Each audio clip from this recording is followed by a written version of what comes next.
Ça a duré 1 an. 1 an à jongler entre la clinique, les rendez-vous, les soins et la vie qui bat son plein à la maison. 1 an de doute, d'incertitude, de colère, de tristesse et aussi de rencontres, de joie, de plaisir et de créativité. Tout notre entourage a tenu l'espace autour de nous. Ils ont tenu l'espace pour que je puisse devenir le crabe qui mue, le crabe qui fait peau neuve et qui au passage est d'une grande fragilité.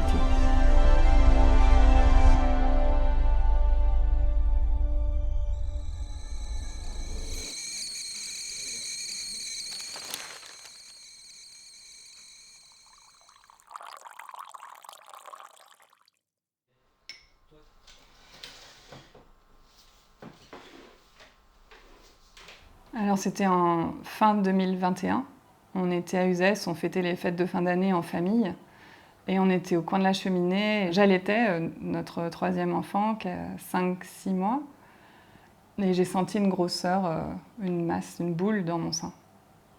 Et donc là il y a eu 3 jours où tout s'est enchaîné, échographie, biopsie, IRM, 3 jours d'enfer.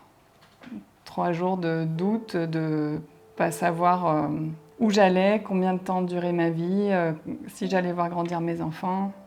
Et personne ne prononce le mot qui me fait peur, qui peut-être leur fait peur aussi.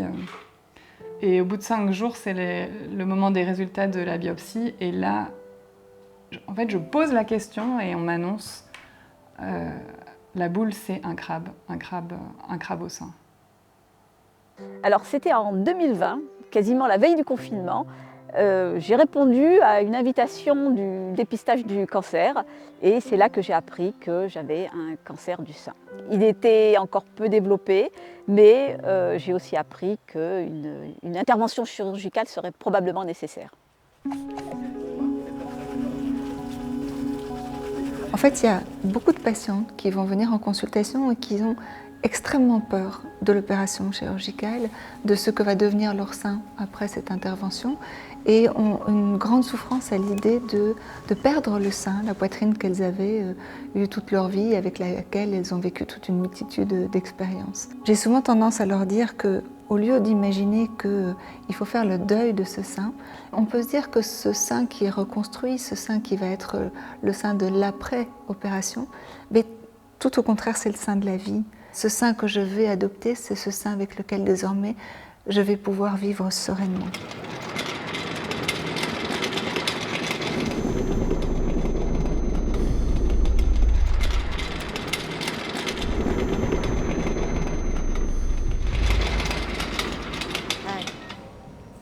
Vous respirez, c'est pour prendre un peu de réserve d'oxygène avant qu'on vous endorme. D'accord ?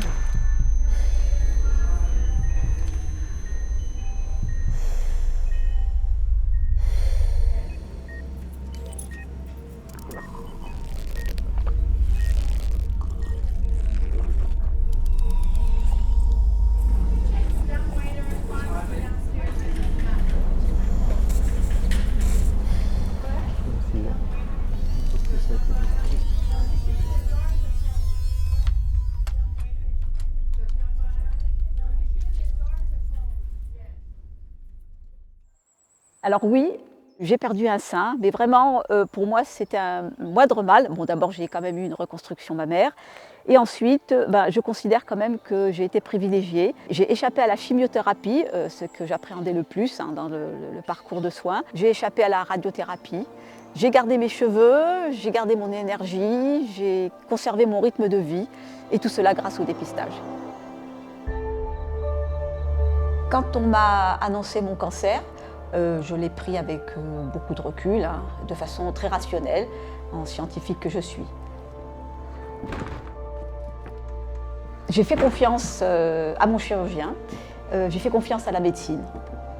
Tout s'est très bien passé et je n'ai pas traversé cette période comme une épreuve. Ce qui m'a aidée aussi, comme toujours, c'est de me plonger dans mes recherches. Je suis astrochimiste et je m'intéresse aux molécules présentes dans l'univers.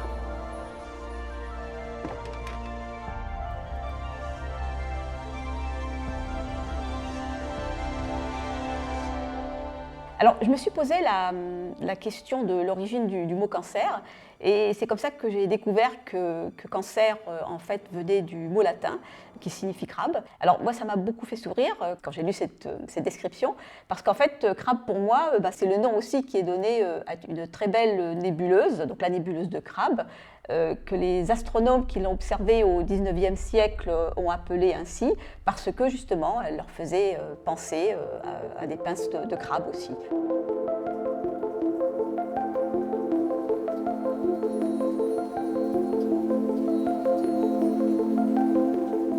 Il faut savoir que une nébuleuse, ça résulte de l'explosion d'une étoile, et quand ces étoiles explosent, eh bien, elles rejettent dans l'univers tous les éléments chimiques qu'elles ont fabriqués. Il faut savoir que ce sont les étoiles qui fabriquent tous les éléments chimiques qui nous composent, et de savoir que les cellules, en fait, qu'elles soient saines ou cancéreuses, tirent leur origine de tous ces éléments chimiques qui ont été fabriqués dans l'univers, je pense que ça m'a beaucoup aidé aussi à relativiser le cancer comme une maladie comme une autre, comme faisant partie intégrante de la vie.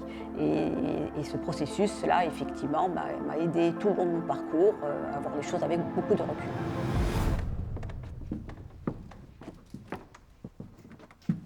J'étais en train de m'épancher auprès de ce médecin de la difficulté de perdre mes cheveux,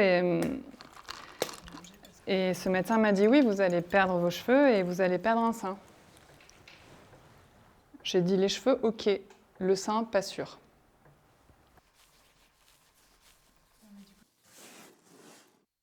Mon rapport au sein, oui, il a changé. J'ai eu d'abord les seins de l'adolescence qui poussent. Moi, j'ai eu des seins assez tôt pour mon âge. Les seins hyper sexualisés, je les ai eus et je les ai utilisés. Et puis les seins de la maternité qui grossissent quand on est enceinte, qui grossissent encore une fois que le bébé est né, puis qui allaitent. Et dans mon parcours, ça a été une grande joie d'apprendre que c'était OK.